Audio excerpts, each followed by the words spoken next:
하소서 주님. 나의 마음은 선한 것 하나 없습니다. 그러나 내 모든 것 주께 드립니다. 사랑으로 안으시고 날 새롭게 하소서. 보소서 주님. 나의 마음은 선한 것 하나 없습니다.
오늘 우리에게 주신 하나님 말씀은 로마서 6장 5절에서 11절까지의 말씀입니다.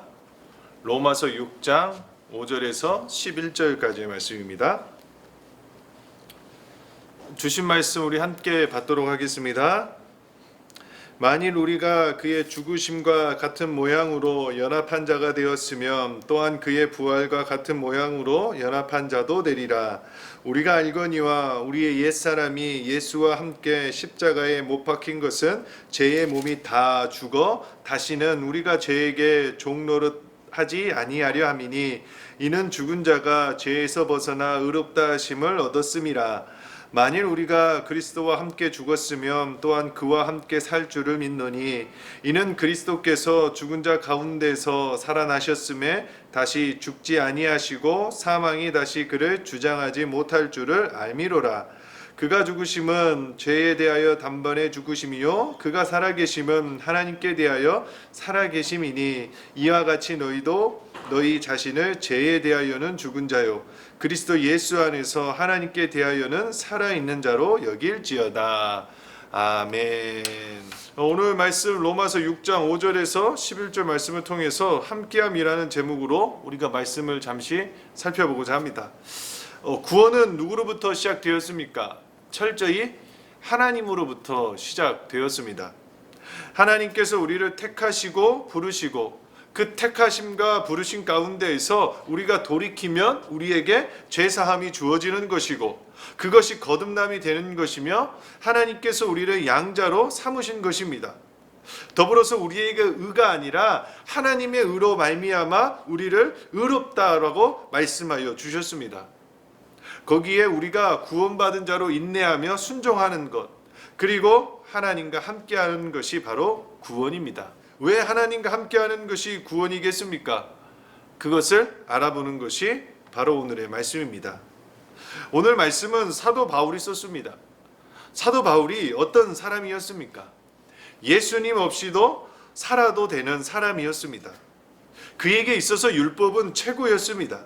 그것만 있으면 모든 것이 끝이라고 생각할 수 있었습니다. 그가 최고의 학파에서 공부를 했기에 부족함이 없는 사람이 바로 바울이었다라는 겁니다. 그런 그가 다메섹으로 가는 길가에서 누구를 만났습니까? 예수 그리스도를 만났습니다. 그 예수님으로 인하여서 자기가 가지고 있었던 지식의 한계를 깨달았습니다. 바울은요, 율법만 있으면 된다라고 생각했습니다. 그런데 예수님을 만나고 나니 그 율법보다 더 높은 은혜라는 것을 알게 되었다라는 겁니다.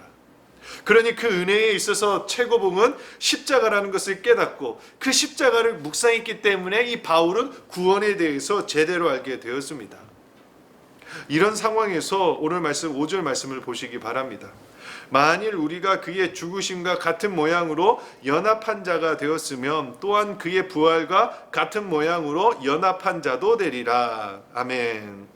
여기서 연합이라는 것은 원어로 보면 심프토스라는 단어를 사용합니다. 심피토스, 이 단어의 뜻은 처음부터 함께 심는다, 함께 자란다라는 뜻의 심프토라는 동사에서 나온 형용사입니다. 그래서 이 뜻은 선천적 연합이라는 뜻을 가지고 있는 단어입니다.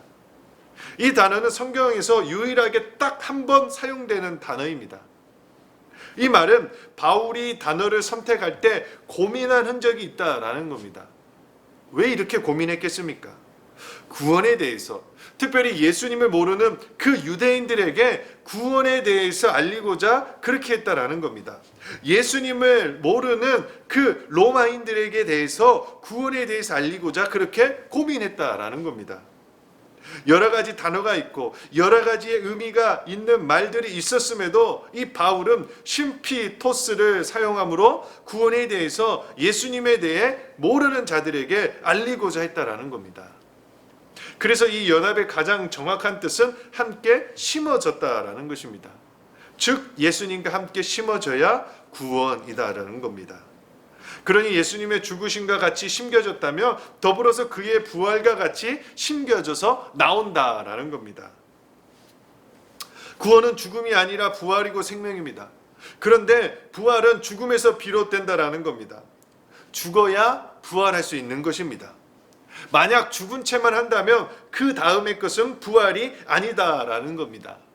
진짜로 죽고 다시 부활하는 것이 진짜 부활이라는 것입니다. 그래서 예수님과 연합함, 함께 심겨져 함께 죽음으로 3일간의 무덤에서 예수님과 함께 부활을 준비하고 예수님과 함께 부활하는 것이 구원이다라는 겁니다. 여러분, 오늘날 우리가 살아가는 이 시대 가운데에서 왜 구원이 희미합니까? 왜 흐지부지합니까? 이유는 간단합니다. 예수님과 함께 죽지 않았기 때문에 그렇습니다. 십자가에서 함께 죽음으로써 시작하지 않았기 때문에 그렇다라는 겁니다. 교회는 다니고 열심히 있게 봉사는 하고 있지만 우리 안에 진심은 죽은 것이 아니라 죽은 채로 살아가고 있기 때문에 구원이 흐지부지하고 있다라는 겁니다.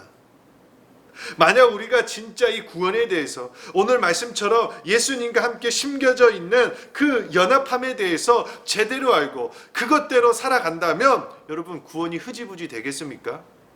절대로 그렇게 되지 않습니다.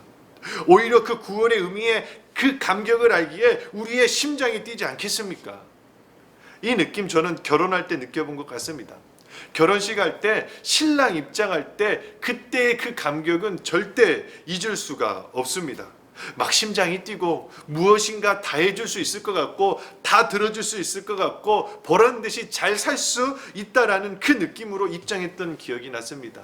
심지어는 그 입장할 때 발 하나를 땅에 닿는 그 느낌이 땅에 닿는 것이 아니라 정말 하늘을 나는 듯한, 발이 땅에 닿지도 않는 듯한 느낌으로 그 신랑 입장을 했던 것이 기억이 납니다. 돌아보고 생각하니 결혼의 의미와 그 감격을 알기에 그것이 제게 있기에 심장이 뛰었던 것 같습니다. 마찬가지로 우리에게 구원의 감격이 있고 그리스도의 연합함, 함께함이 우리 안에 있다면 우리는 멈출 수 없는 그 마음이 우리에게 있다라는 겁니다. 새벽에 못 일어나는 사람이 새벽을 깨울 수 있습니다. 말씀 한 번도 안 보던 그 사람이 말씀을 보게 된다는 겁니다. 교회 한 번도 안 나온 사람이 그 구원의 감격을 알게 되면 공예배, 공기도의 모든 것에 다 참여할 수 있는 역사가 일어날 수 있다는 겁니다. 그 구원의 감격이 있을 때 여러분, 그런다라는 겁니다. 여러분, 구원의 진실은 십자가에 있습니다. 예수님이 죽지 않고서는 부활이 없습니다. 구원이 없습니다. 마찬가지로 우리도 함께 예수님과 함께 죽어야 부활이 있는 것입니다. 초창기 그리스도인들의 삶이 이런 삶이었다라는 겁니다. 그리스도라는 말이 어쩌다 생기게 되었습니까? 처음 예수 믿는 사람들이 예수님과 연합하고자 그들은 순교를 마다하지 않았습니다. 기꺼이 순교를 받아들였습니다. 오히려 순교가 엄청난 하늘의 상급이 있다라고 생각했습니다. 그러니 세상의 풍조를 따르지 않고 사자의 밥이 되든지 목이 잘려나가든지 아니면 돌에 맞아 죽든지 그것도 아니면 불에 타 죽든지 아니면 십자가에 달리든지 이 모든 것을 기꺼이 받아들임으로 그들은 그리스도와 연합했습니다. 굳건히 구원을 지키고 믿음을 지켰다라는 것입니다. 여러분, 이들의 삶이 얼마나 고귀한 삶입니까? 얼마나 제조된 삶입니까? 구원의 감격이 있기에 그 연합함이 있기에 충분히 이것을 감당할 수 있었다라는 겁니다. 한 가지만 더 나누고 싶습니다. 여러분, 우리에게 있어서 죄가 언제 들어왔습니까? 그리고 그 죄의 영향력이 무엇이었습니까? 아시다시피 아담과 하와 때 들어왔고 그 죄의 영향력은 우리를 무너뜨릴 뿐만 아니라 결국은 사망으로 이끌고 있다라는 겁니다. 그런데 중요한 것은 그 사망이 바로 오냐? 그러지 않는다라는 겁니다. 바로 오지 않으니 거기서부터 인간의 교만함과 완악함이 등장하는 것입니다. 여러분, 만약에 아담과 하와가 선악과를 먹고 그 자리에서 즉사하게 되었으면 어떤 일이 벌어졌겠습니까? 죄짓기가 무서웠을 것입니다. 아니, 특별한 사람이 아니고는 선악과 근처에도 가지 않았을 것입니다. 그런데 하와가 먹고 바로 죽지 않으니 아담이 먹었습니다. 그 결과 하나님의 말씀에 너희가 먹는 날에는 반드시 죽으리라라는 이 말이 아닌 것 같았습니다. 이제는 그들이 하나님이 된 것 같았습니다. 그래서 눈이 밝아졌기에 무화과 나무잎으로 자기의 수치를 알고 가렸습니다. 그런데 여기까지만 해도 문제가 없는 줄 알았습니다. 그런데 여기서 문제가 무엇이었습니까? 선악과를 먹었다. 하나님의 말씀을 지키지 않았다. 그러나 이 부분을 더 생각해 보면 하나님 없이도 내가 살 수 있다. 즉 이 말은 예수 그리스도 없이도 구원받을 수 있다는 생각이 그 안에 있었다라는 겁니다. 그것이 가장 큰 문제였다라는 겁니다. 오늘날에도 이 부분이 우리에게 있어서 가장 큰 문제입니다. 예수님을 믿지 않아도 잘 살고 예수님 믿지 않아도 어떤 이상한 부분이 나타나지 않습니다. 해가 일어나지 않습니다. 이 땅에서 살아가는데 조금도 부족함이 없습니다. 귀찮은 것이 없다라는 겁니다. 여러분 이게 맞습니까? 그런데 여기서 놓치는 것은 무엇입니까? 바로 하나님의 말씀입니다. 아담과 하와에게 해주셨던 그 말씀, 너희들 그것을 먹는 날에는 죽는다라는 그 말씀을 잊어버린 것처럼 우리도 이렇게 살다가 반드시 죽는다라는 그 말을 우리가 잊고 사는 것 같습니다. 그 부분을 놓치고 있는 것 같습니다. 여러분, 아담이 지금 살아 있습니까? 하와가 지금 살아 있습니까? 다 죽었습니다. 그렇다고 한다면 우리도 이제는 다 죽는 것입니다. 아무리 줄기세포, 아무리 엄청난 약을 개발하더라도 우리 인간은 죽게 되는 것입니다. 단지 시간만 늘어날 뿐이지 결국 우리 사람은 다 죽습니다. 그럼 죽음 이후에는 어떤 일이 벌어집니까? 당연히 심판이 있는 것입니다. 이 심판을 준비하는 것이 이 땅에서의 신앙생활인 것입니다. 물론 죽기 전에 예수님 믿으면 구원받습니다. 엄연한 사실입니다. 그런데 내가 언제 죽는다는 것을 여러분 알 수 있습니까? 그러면 내가 먼저 죽는다라는 것을 알 수 있는 사람은, 그런 자들은 예수님 죽기 전에 믿으시기 바랍니다. 그게 현명한 것입니다. 그러나 지혜로운 자는 어떤 자이겠습니까? 지금부터 믿는 것이 맞는다라는 것을 아는 자다라는 것입니다. 이 믿는다라는 것은 결국 주님과 함께함을 말하는 것입니다. 주님과 함께 죽고 주님과 함께 사는 것을 말하는 것입니다. 이 모든 것이 될 때 우리는 주님과 함께함으로 구원을 받고 주님과 함께함으로 구원을 이루는 것입니다. 그러기 위해서 우리가 해야 하는 것은 성령의 도우심을 받는 것이 필요하다라는 겁니다. 주님과 함께하기 위해서는 성령의 도우심이 절실히 필요합니다. 그 성령의 도우심이 있어야 기도도 되는 것이고 말씀을 깨달을 수 있는 것이고 전도의 문이 열릴 수 있는 것입니다. 그분의 도우심이 있어야 삶 가운데에서 그분의 인도하심을 받는 것입니다. 여러분, 성령의 도우심이라는 말이 너무나 포괄적으로 들릴 수 있습니다. 그러면 어떻게 해야 되냐라고 생각할 수도 있습니다. 도우심이라는 말에 포커스를 맞추시기 바랍니다. 누군가를 도와줄 때, 누군가가 도와줄 때 내가 무엇인가를 하면 도와주는 사람이 힘들다라는 겁니다. 물론 그 외에도 있겠죠. 그러나 한번 보시기 바랍니다. 물에 빠졌을 때 어떻게 해야 됩니까? 가만히 있어야 합니다. 만약에 물에 빠졌을 때 도우러 오는 사람이 오는에도 불구하고 내가 나 혼자 살겠다라고 발버둥 치게 되면 그 도와주는 사람과 함께 같이 죽을 수밖에 없다라는 겁니다. 오히려 도와주러 왔을 때는 그냥 가만히 그 도와주는 사람에게 내 몸을 맡기면 되는 것입니다. 운전할 때도 마찬가지입니다. 운전할 때도 내가 그 운전석을 내어드리면 되는 것입니다. 그러면 그분이 인도하신다라는 겁니다. 여러분, 구원의 방주를 한번 보시기 바랍니다. 노아가 방주를 지었습니다. 그리고 하늘에서 물이 엄청나게 내려왔습니다. 비가 많이 쏟아져서 이 땅에 홍수가 있었습니다. 그런데 그 홍수의 끝에 그 방주가 어디에 서 있었습니까? 바로 아라랏산에 서 있었습니다. 한번 이 부분을 생각할 때 이런 생각도 해봤습니다. 만약에 그 방주가 정말 이 홍수가 끝났을 때 망망대해에 있었으면 이 노아는 어떻게 되었을까? 그러나 이 방주는 키가 없습니다. 내 스스로 움직일 수 없는 것이 방주였다라는 겁니다. 그 말은 결국 이 방주에서의 모든 움직임과 인도하심은 하나님께 있습니다. 노아가 그 하나님을 믿기에 그 방주 안에 그대로 있었습니다. 만약에 하나님을 싫어해서 그 방주에서 나와서 그냥 물에 빠졌다고 한다면 이 노아는 죽었을 뿐입니다. 그러나 그 방주 안에서 묵묵히 하나님의 인도하심을 기다렸습니다. 그리고 그 방주는 하나님의 인도하심 가운데 가장 안전한 곳, 가장 온전한 곳인 그 아라랏산에 머물렀다라는 겁니다. 그분이 인도하실 때 가장 최적의 장소에 멈춰 있었다라는 겁니다. 이게 바로 주님의 함께함입니다.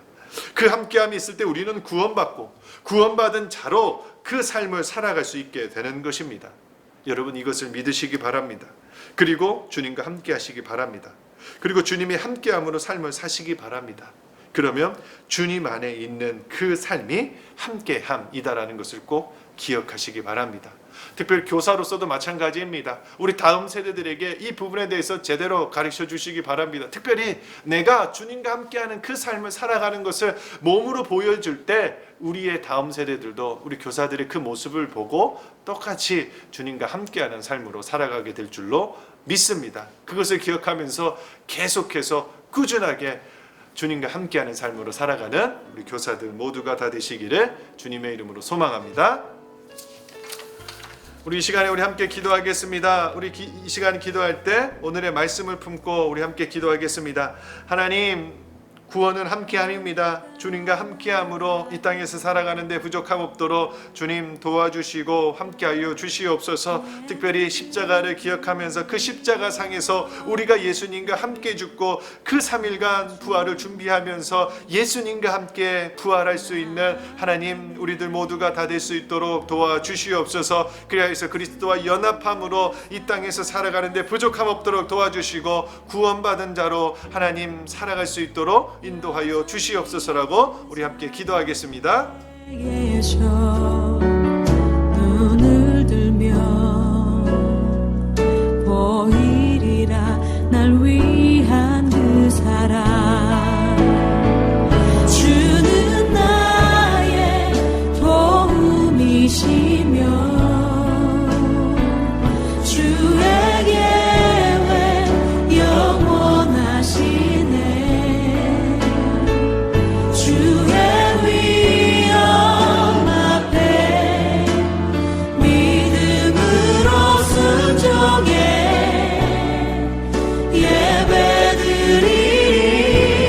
예배드리리. 주님께서 날 이끄시며 주가 항상 함께 하시네. 주의 사랑 안에 믿음으로 순종해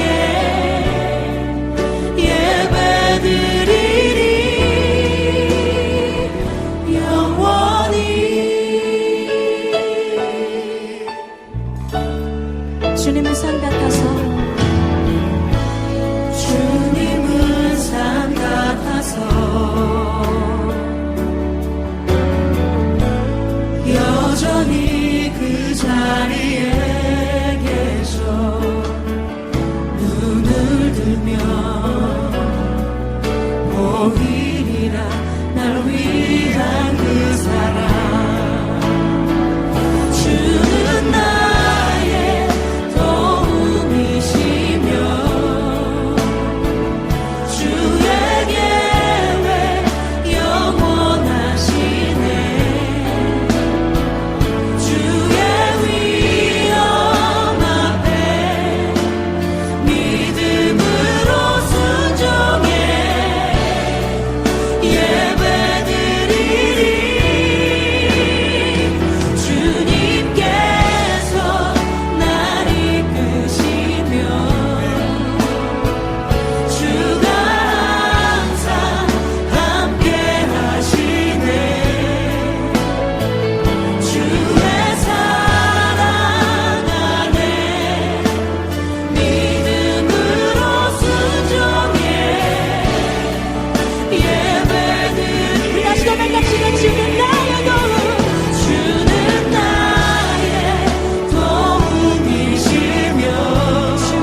다음 세대의 현장 예배가 잘 준비될 수 있도록 도와주시고 모든 영광 하나님만 홀로 받아 주시옵소서라고 우리 함께 기도하겠습니다. 특별히 계속해서 순차적으로 격주로 하나님 예배가 진행되고 있습니다. 어려움 없도록 도와주시고 무엇보다 그 코로나19 바이러스를 막아주심으로 말미암아 하나님 예배가 온전하게 드려질 수 있도록 인도하여 주시옵소서. 특별히 모든 준비되는 부분 가운데 어려움 없도록 도와주시고 지혜 주셔서 잘 준비하여서 하나님께만 영광 올려드리는 그 주일 예배가 되게 하여 주시옵소서라고 우리 함께 기도하겠습니다.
주의 도를 내게 알리소서.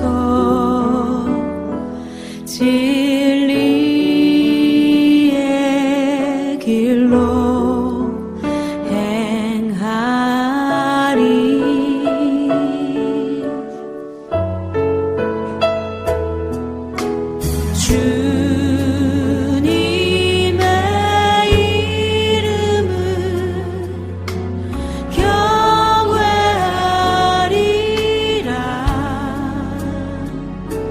내 마음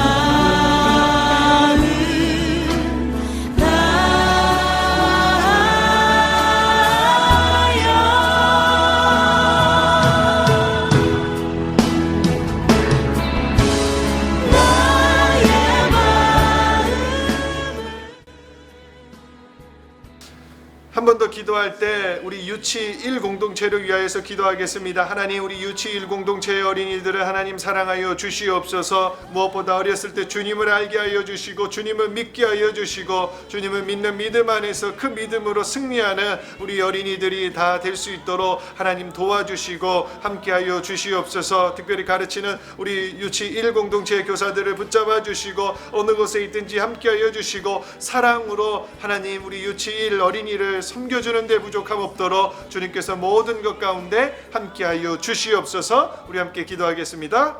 내 발걸음은 주의 길로 인도하소서. 주께로. 다시 한번 이 고백을 주 앞에 드리기를 원합니다. 주의 도를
마지막으로 기도할 때 우리 각 공동체의 어린이와 학생들을 품고 우리 함께 기도하겠습니다.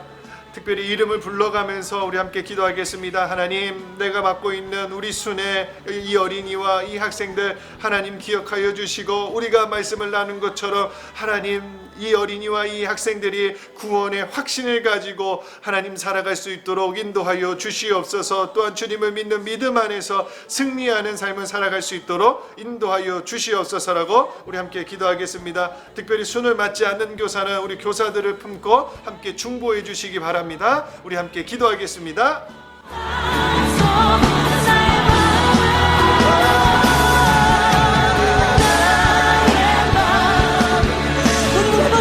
주님 앞에 나갑시다.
사랑의 하나님, 감사합니다. 은혜 주셔서 이렇게 계속해서 영상으로 함께 현장 예배를 준비를 위한 기도를 할 수 있도록 은혜 주시며 하나님 감사합니다. 하나님, 같은 마음을 가지고 함께 기도할 때 이 현장 예배가 잘 준비될 수 있도록 인도하여 주시옵소서. 모든 방역과 모든 절차와 모든 것 가운데 지혜 주셔서 하나도 빠지지 않고 차분하게 준비되어서 그 주일에 주님께 좋은 것을 드릴 수 있는 우리 월간교회 다음 세대 공동체들이 다 될 수 있도록 인도하여 주시옵소서. 하나님, 특별히 오늘의 말씀처럼 구원은 함께함입니다. 주님과 함께하는 것이 구원이다라는 그 사실을 기억하면서 이제부터라도, 지금부터라도, 아니 오늘 이 시간부터라도 주님과 함께함으로, 주님과 연합함으로 함께 심겨져서 하나님, 우리가 주님을 위하여서 죽고 주님을 위하여서 살아갈 수 있도록 우리의 모든 삶을 주장하여 주시고 함께하여 주시옵소서. 더불어서 하나님, 우리 다음 세대 공동체 우리 모두를 위하여서 기도합니다. 하나님, 어느 곳에 있든지 함께하여 주시고 주님을 위하여서 삶을 살아가는 우리 다음 세대 공동체가 다 될 수 있도록 하나님 지켜주시고 함께하여 주시옵소서. 특별히 우리 유치일 공동체 우리 어린이들을 붙잡아 주시고 어렸을 때부터 하나님을 알고 주 예수 그리스도를 믿는 데 부족함 없도록 하나님 도와주시옵소서. 그리하여서 주님을 믿는 믿음 안에서 승리하게 하여 주시고 가정과 삶 가운데에서도 예수님을 사랑하고 그 예수님을 묵상하면서 살아갈 수 있는 우리 어린이들이 다 될 수 있도록 인도하여 주시옵소서. 가르치는 교사들에게도 하나님 은혜를 더하여 주시고 사랑으로 섬겨줄 수 있는 그 넉넉한 마음을 허락하여 주시옵소서. 그리하여서 하나님 유치일 공동체가 더욱더 부흥하게 하시고 더욱더 성장하여서 하나님 나라 위하여서 열심을 낼 수 있는 우리 교사들이 되게 하여 주시옵소서. 다음 세대 우리 공동체 교사들도 하나님 지켜주시고 무엇보다도 영육의 강건함도 하여 주시고 믿음도 하여 주시고 지혜 주셔서 이 땅에서 믿음으로 건강함으로 지혜롭게 하나님 삶을 살아가고 신앙을 지킬 수 있는 우리 교사들이 되게 하여 주시옵소서. 가정을 지켜주시고 자녀들을 지켜주시고 손자 손녀들까지도 지켜주시고 물질에 어려움 없도록 도와주셔서 더욱더 주님 일하는 데 부족함 없는 우리 다음 세대 공동체 교사들 모두가 다 될 수 있도록 인도하여 주시옵소서. 모든 순간순간 가운데 함께하여 주실 줄 믿으며 우리 구주 예수님의 이름으로 기도드립니다. 아멘. 하늘에 계신 우리 아버지, 아버지의 이름을 거룩하게 하시며 아버지의 나라가 오게 하시며 아버지의 뜻이 하늘에서와 같이 땅에서도 이루어지게 하소서. 오늘 우리에게 일용할 양식을 주시고 우리가 우리에게 잘못한 사람을 용서하여 준 것 같이 우리 죄를 용서하여 주시고 우리를 시험에 빠지지 않게 하시고 악에서 구하소서. 나라와 권능과 영광이 영원히 아버지의 것입니다. 아멘.